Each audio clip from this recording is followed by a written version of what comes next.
Ec48. The perfect in the imperfect. Soul to soul talk.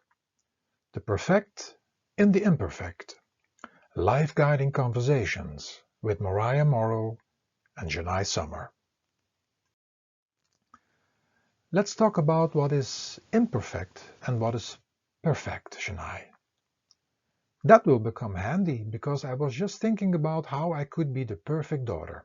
So, Morai, I'm all ears.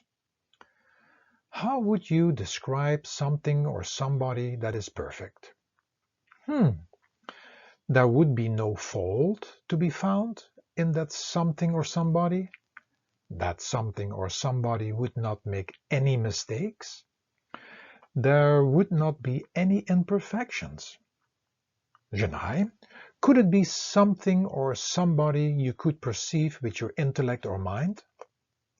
I am not sure. Okay, then let's ask the question. Can your intellect or your mind be without any fault, without making any mistake, and be perfect without any imperfections? To answer your question, I realize that my intellect or mind cannot be that. And why not? Because they are imperfect. Correct, Jenai, because they are part and parcel of an imperfect world. A world which is part of constant change, bound to time and created with opposites. As your mind and intellect are part of this, they can always find fault in anything or anybody. They can always judge, and for that are also imperfect. So said Jenai, so it must be something or somebody that or who doesn't change, is not bound to time, and not part of the world of duality and opposites. So, Jenai, you can already get rid of your illusion to become the perfect daughter, for you could make a mistake, and not even in the eyes of your mother, but in your own eyes. I can see that, Morai, but I can improve to become a better daughter, isn't it? Correct, but do that without any expectations, or you set yourself up to confront yourself even harder with possibly making a mistake. I got it, Morai. Now continue with your thoughts. You mean that this something or somebody must not be from the world of body, mind, intellect, and matter, for they are from the imperfect world? Yes, and continue. It must be something or somebody that doesn't change, has no time, and is not created with opposites. That must be that something you always talk about, Morai, the soul and Kandu, the creator. Correct. And the energy coming from this source that creates and sustains everything. So, Morai, then inside everything and everybody is something perfect. Correct again. And which is something we, with our imperfect intellect and mind, cannot comprehend. We have given these perfect things names to refer to them, but they are beyond any former name. However, they are our real essence, that perfect something. Regarding this and to find this, you always talk about inner and silent prayer and meditation. Yes, for this is the path or way I know about in order to get to that which is perfect. It is a journey which starts inside an imperfect body, and by using the imperfect mind, after the imperfect intellect is convinced to go this quest, journey, and scientific adventure. Now I lost you here, Morai.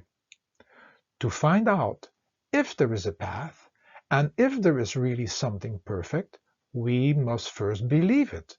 But believing is still not knowing.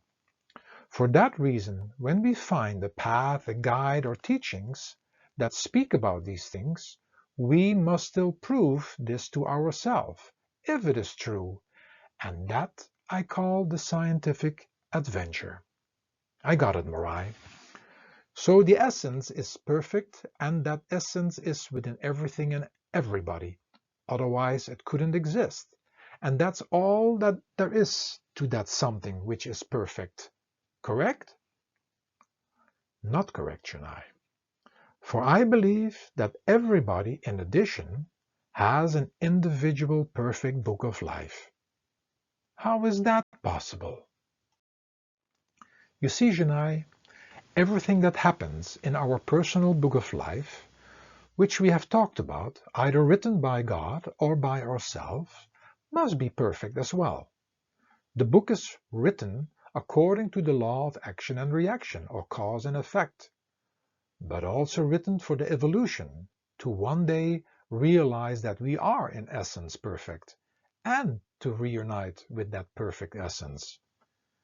We talked about the fact that all that is written is unchangeable, and that nobody can mess around in our book, otherwise we would be victims in our own book, which we are not.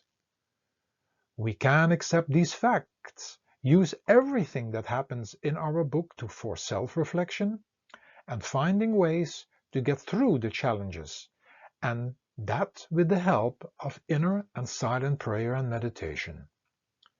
We can find that guidance externally and internally, and look at it all from a different perspective, different point of reference, and become better observers and managers in order to go through our book in an harmonious way as good human beings. Related to this, I call our personal books of life perfect, as it is our perfect personal bank account of all our past actions, written by ourselves, and when we believe written by God, it must be perfect as well, for He, or this eternal all-knowing essence, doesn't make any mistakes, as it is perfect. Wow, Morai, I'm happy we talked about this subject, and which started with me trying to be the perfect daughter. Thank you. You are most welcome, Jenai.